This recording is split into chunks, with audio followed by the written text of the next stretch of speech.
রাষ্ট্রনায়ক, রাষ্ট্র নির্মাতা শহীদ প্রেসিডেন্ট জিয়াউর রহমান সাহেবের 3টি বইয়ের পুনঃপ্রকাশনা এই অনুষ্ঠানে আমাকে আমন্ত্রণ জানিয়েছে, সেই জন্য আমাকে তাকে ধন্যবাদ জানাচ্ছি।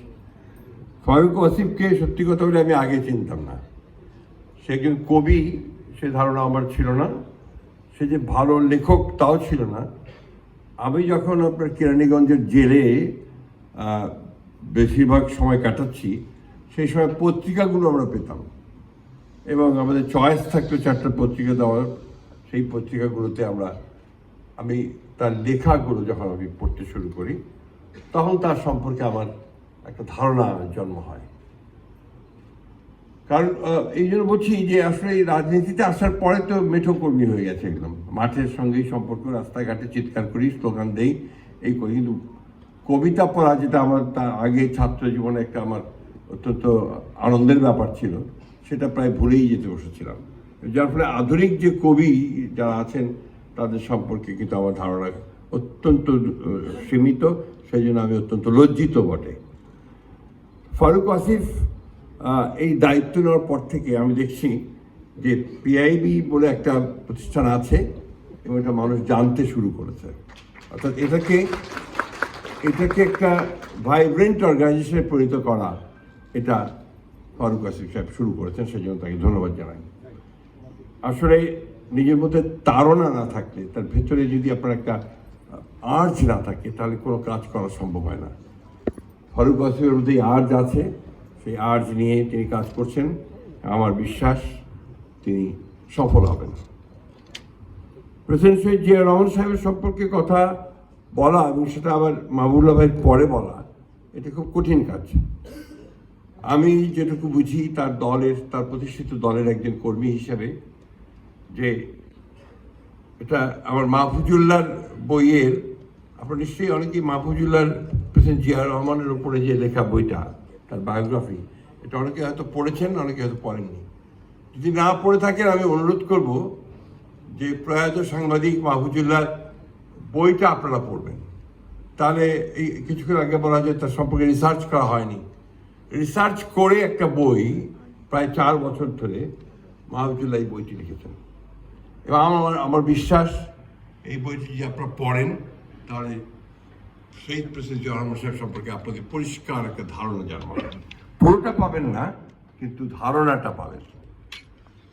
সত্যিকার অর্থে একজন ক্ষণজন্মা দেশপ্রেমিক মানুষ, যার জীবনের যতটুকু বেঁচে ছিলেন, কাজ করার সময় থেকে তিনি পুরোটাই দেশের জন্য, মানুষের জন্য করতে চেয়েছেন। তিনি সেনাবাহিনীতে গেছেন সেই দেশকেই সার্ভ করার জন্যে, তারপর বিদ্রোহ করেছেন, স্বাধীনতার ঘোষণা করেছেন, সেটাও তার মানুষের জন্যই। এবং পরবর্তীকালে যুদ্ধ করে দেশ স্বাধীন করার পরে যখন জনগণ তাকে সুযোগ দিয়েছে, ওই সুযোগটুকু তিনি কাজে লাগিয়েছেন তার মানুষের জন্যই। এখানে তাকে রাষ্ট্র নির্মাতা বলেছেন অনেকে, অত্যন্ত সত্য কথা। সত্যিকার অর্থেই তিনি এত অল্প সময়ের মধ্যে এত কাজ কি করে করা সম্ভব, আমি অন্তত কনসেপ্ট করতে পারি না। তিনি একাধারে দেশের সমস্ত ব্রিলিয়ান্ট ট্যালেন্টেড লোকগুলোকে একখানে করেছেন। তিনি প্রথম যে ক্যাবিনেটটা করেন, এটাকে এখনও বলা হয় দ্য গ্যালাক্সি অফ ইন্টেলেকচুয়ালস। এবং এটা আপনারা যদি দেখেন তার ক্যাবিনেটের মেম্বার কারা ছিলেন, দেশের সর্বশ্রেষ্ঠ মানুষেরা সেদিন তার ক্যাবিনেটে ছিলেন। সেই আবুল ফজল থেকে শুরু করে একেবারে আপনার ইকবাল মাহমুদ পর্যন্ত সবাই তার ক্যাবিনেটে ছিলেন। কারণ তিনি জানতেন যে এই মানুষগুলো যারা জ্ঞানী, যারা সবচেয়ে বেশি জানবে, বিশেষজ্ঞ, তাদেরকে নিয়ে আমি যদি ক্যাবিনেট করতে পারি, দেশটাকে আমি সামনের দিকে এগিয়ে নিয়ে যেতে পারবো। এবং এত অল্প সময়ের মধ্যে আপনার কৃষি, শিল্প, অর্থনীতি, সাহিত্য, সংস্কৃতি সবখানেই নজর দিয়েছেন। মাহফুজুল্লাহর এই বইতে আপনার তৎকালীন অ্যাম্বাসেডর উইলিয়াম বি মাইলাম তার একটা আপনার ছোট্ট একটা কমেন্ট আছে। এই কমেন্টটা হচ্ছে যে শহীদ প্রেসিডেন্ট জিয়াউর রহমান যদি 1981 সালে নিহত না হয়ে 75-এ নিহত হতেন, তাহলে বাংলাদেশ হয় লাইবেরিয়া না হয় আফগানিস্তানের মতো একটা ফেইল্ড স্টেট হয়ে যেত। কথাটা যে কত বড় সত্য তা আমরা যারা ওই সময়ে আছি, আমাদের মাহবুবুল্লাহ ভাই অর্থনীতিবিদ আছেন, তারা খুব ভালো করে জানেন যে একেবারে ধ্বংসপ্রাপ্ত একটা অর্থনীতি। এমনকি আপনার তৎকালীন শেখ মুজিবুর রহমানের সামনে বসে তৎকালীন অর্থনীতি সমিতির সভাপতি ডক্টর মোজাহিরুল হক, হ্যাঁ মজার হক, তিনি বলছেন শেখ মুজিবের সামনে বসে যে বাংলাদেশের অর্থনীতি অতি দ্রুত গতিতে রসাতলে যাচ্ছে। সেই রসাতলে যাওয়া অর্থনীতিকে জিয়াউর রহমান টেনে তুলেছিলেন। এবং আপনারা জানেন সবাই হেনরি কিসিঞ্জারের সে বিখ্যাত উক্তিটা বারবার আমি এই জন্য বলি যে হেনরি কিসিঞ্জারের উক্তিটা ছিল কি যে বটমলেস বাস্কেট, একটা ব্যর্থ হয়ে যাওয়া রাষ্ট্র। সেটাকে আবার এই শহীদ প্রেসিডেন্ট জিয়াউর রহমানই তার যোগ্যতা, তার নেতৃত্ব, তার দূরদৃষ্টি সব কিছু দিয়ে তিনি একটা সম্ভাবনাময় একটা রাষ্ট্রে পরিণত করেছিলেন। মাহফুজুল্লাহ সাহেবের ওই বইয়ের মধ্যে আপনি দেখবেন যে কিভাবে তিনি পশ্চিমা বিশ্ব, চীন, ভারত, রাশিয়া সকলের সঙ্গে সম্পর্ক তৈরি করছেন। এখানে বইটি আছে, আপনার পররাষ্ট্র বিষয়ে কিছুটা আলোকপাত আছে আজকে প্রকাশিত বইগুলোর মধ্যে। তিনি কিভাবে সেটাকে তিনি কাজে লাগানোর চেষ্টা করছেন, সম্পর্কগুলোকে কিভাবে ভিন্ন মতের মানুষকে কাছে টেনে আনার চেষ্টা করেছেন। এবং সবচেয়ে বড় যেটা আমার কাছে মনে হয় যে use to believe in politics of reconciliation, একটা সমঝোতার রাজনীতিতে তিনি বিশ্বাস করতেন।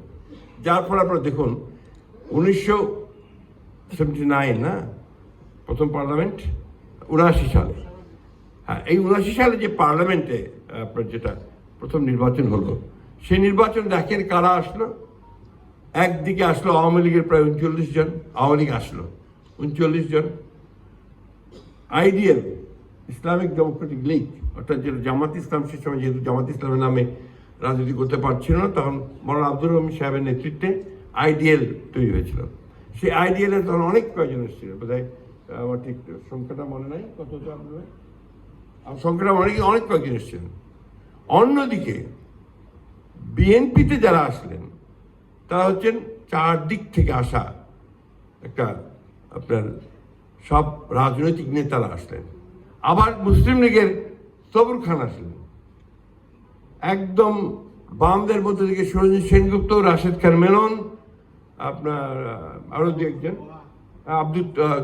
মোহাম্মদ তোহা, মুজফ্ফর সাহেব, প্রফেসর মুজফ্ফর সাহেব, তারা সব আসলেন। অর্থাৎ পার্লামেন্টটা এমন হলো যে পার্লামেন্টে আপনার সব মতবাদের লোকরা এসে গেলেন। এই পার্লামেন্টের প্রসিডিংস যদি আপনি দেখেন, আপনি দেখবেন যে কি ধরনের একটা পার্লামেন্ট চলছে, যেখানে পাণ্ডিত্য, বিদ্যা, জ্ঞানের সমাহার হয়ে গেছে।